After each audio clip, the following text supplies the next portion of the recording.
Vouloir créer un business en ligne, c'est déjà pas facile, mais alors se démarquer en 2022, franchement c'est chaud. Alors, au niveau de la création de contenu, qu'est-ce qu'on peut faire pour créer un business en ligne? On peut créer un blog, mais il existe déjà des millions de blogs qui se créent chaque année, sans compter sur tous les professionnels du référencement, du SEO, Google. Ça demande quand même pas mal de compétences techniques de créer un blog. Donc, et en plus de ça, si on vient de le créer maintenant, il y a toute la concurrence d'avant qui est là. C'est chaud. Sinon, il y a tout ce qui est réseaux sociaux. Mais pareil, sur les réseaux sociaux, si je prends par exemple Instagram, finalement, la porte d'entrée pour créer du contenu, c'est assez facile parce qu'il suffit de faire une image sur Canva, vous la postez et franchement, en 2 minutes, ça peut être fait. Donc, ça demande beaucoup moins de travail. Donc, il y a beaucoup plus de concurrence. Et un contenu sur Instagram, ça dure vraiment pas beaucoup. C'est vraiment chaud aussi pour faire du business avec ce modèle-là. Et sur YouTube, pareil, c'est pas évident. Déjà, il y a beaucoup de concurrence également, forcément. Mais pour YouTube, il faut quand même avoir le temps disponible. Il faut avoir le bon éclairage, la bonne caméra, le bon son. Être un minimum préparé physiquement, en gros, pas être juste vous venez vous réveiller avec votre pyjama, je sais pas, Titi ou le Père Noël. Et donc, c'est compliqué parce que ça demande quand même pas mal d'efforts. Donc, pareil, c'est pas forcément donné pour tout le monde. Puis il faut aussi que ce soit calme, faut pas forcément qu'il y ait des enfants, faut pas qu'il y ait quelqu'un qui crie.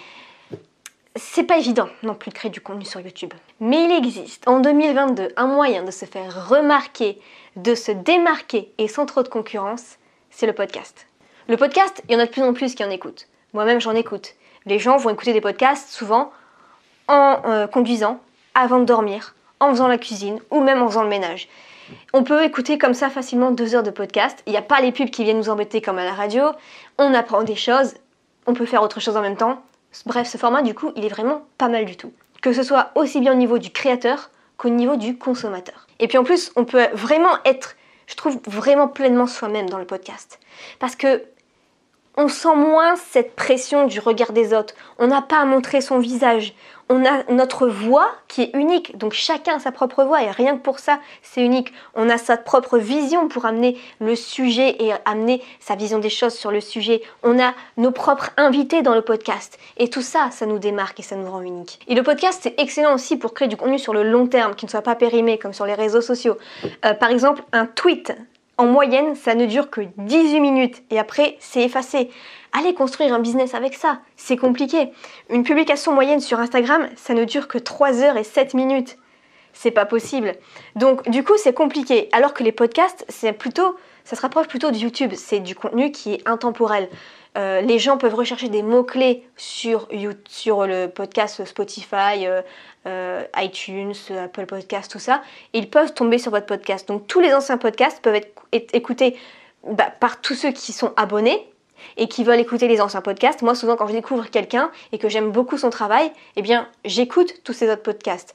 Mais aussi par tous ceux qui tapent des mots-clés, qui tombent sur votre podcast. Et comme ça, donc, au moins, c'est pas perdu dans un fil d'actualité parmi plein d'autres personnes. Ils peuvent se concentrer que sur le vôtre. Alors moi, j'ai créé un podcast il y a à peu près 1 an et demi qui s'appelle Thé et Marketing. Il y a une 20aine d'épisodes à peu près à l'heure actuelle.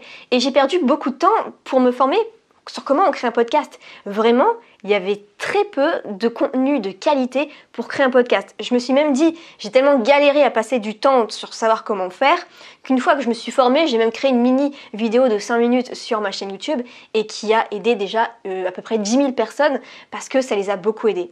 Mais je me suis dit, on peut aller encore plus loin et moi je voudrais montrer qu'il est possible de créer un business en ligne autour du podcast. Et ça c'est cool parce qu'au moins il n'y a pas tous les inconvénients de la technique de WordPress pour le blog, du calme, de l'image, tout ça de YouTube, ou alors de la distraction des réseaux sociaux où les gens ne sont pas vraiment intéressés pour acheter. Au moins le podcast, c'est une valeur sûre. Et en plus, ce sont des abonnés qualifiés et vraiment intéressés par votre contenu parce que celui qui écoute vraiment un podcast sur un sujet, c'est quelqu'un qui est beaucoup plus passionné que quelqu'un qui va se distraire juste sur des réels Instagram. Donc pour moi, le podcast, j'aime beaucoup ce format parce que c'est très très humain, je trouve. Enfin, moi, quand je fais un podcast, je suis beaucoup plus dans le fait de transmettre quelque chose et d'être pleinement moi-même, beaucoup plus je trouve que sur YouTube parce qu'il y a quand même une sorte de regard de l'autre par la caméra. Donc je trouve en fait que le podcast c'est un côté un peu plus intime et c'est ça que j'aime beaucoup. on peut vraiment créer, je trouve, un lien plus profond avec chaque abonné et dans ce qu'on délivre comme contenu. Et puis je trouve qu'aussi le podcast, ça a moins cette tendance du qui fera le plus de vues, qui fera le meilleur flux à clic sur YouTube, qui fera la meilleure connerie, le meilleur prank sur TikTok, qui fera le meilleur réel sur la chanson sur Instagram. Il y a beaucoup moins d'ego, je trouve, sur le podcast. Chacun donne du contenu qui lui ressemble. Donc j'ai créé cette nouvelle formation qui vient de sortir, qui s'appelle Business Podcast, et dans lequel on verra plusieurs éléments. Dans le premier module, en fait, on va y aller étape par étape. On verra comment créer la base de son podcast. Donc là, je vais vous montrer comment on fait pour trouver un logo, comment on fait pour trouver le titre de son podcast, quel est l'intérêt de faire des podcasts avec les différents éléments, comment choisir un sujet qui va plaire à son audience. Dans le deuxième module, on verra vraiment le contenu même d'un podcast, comment on fait de A à Z. Donc je vais vous dire déjà ce qu'il faut avoir comme élément essentiel en tête pour créer un épisode de podcast. Je vais vous dire comment écrire un podcast et ce qu'il faut noter, ce qu'il ne faut pas noter et quelques petites astuces que les gens adorent écouter, particulièrement dans un podcast. On verra aussi quelle est la durée d'un bon podcast et le rythme de publication. Dans le module 3, on verra le montage du podcast. Donc là, je vais vous montrer comment moi je monte un podcast sur ordinateur. Où est-ce qu'on peut trouver des musiques sympas pour les podcasts, comment on peut trouver des bruits d'ambiance pour les podcasts, les intros de podcasts, et je vais vous montrer un petit peu les différents logiciels qui existent pour monter un podcast. Dans le module 4, on verra la mise en ligne et le référencement du podcast qui est très important. Donc je vous montre, je venais de tourner un podcast, je l'ai mis en ligne avec vous en vous montrant, filmant l'ordinateur. Je vous montre qu'est-ce qu'il faut mettre dans le titre, qu'est-ce qu'il faut mettre dans la description, comment on fait pour traquer ses ventes sur le podcast, comment on fait pour apparaître dans les recherches de podcast. Dans le module 5, on verra cette fois-ci comment attirer des abonnés, du trafic sur son podcast. Qu'est-ce qui compte le plus quand on lance un podcast pour le faire connaître et être mis en avant par l'algorithme? Ça, c'est très important. L'habitude à prendre avant de tourner chaque nouveau podcast pour être mis en avant et comment mettre en valeur son podcast sur les réseaux sociaux. Le module 6, comment monétiser son podcast. Donc là, je vous montre différents éléments pour montrer son podcast, soit en partant de zéro, soit en étant intermédiaire, soit en étant confirmé dans le business en ligne. Et j'étais très étonnée par la première méthode d'ailleurs. Le module 6, la liste de tout le matériel, tous les trucs importants ou les petits détails plus ou moins importants, tout ce qui est le plus recommandé pour créer un podcast. Et pour moi, le meilleur logiciel aussi, qui n'est pas connu pourtant, pour créer vraiment un podcast de très bonne qualité quand on veut faire un podcast vidéo ou même audio. En bonus, je vous montre la liste de tous les podcasts que moi j'écoute. Ça peut vous permettre comme ça de découvrir de nouveaux podcasts et d'en être inspiré.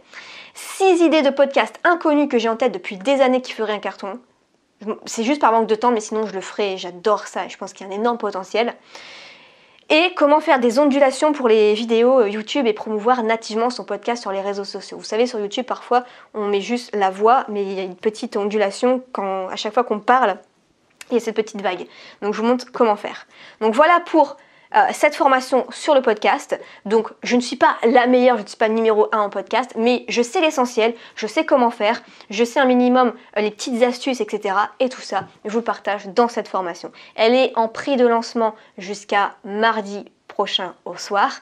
Et donc le lien se trouve juste ici. Je vous souhaite plein de succès et à la prochaine.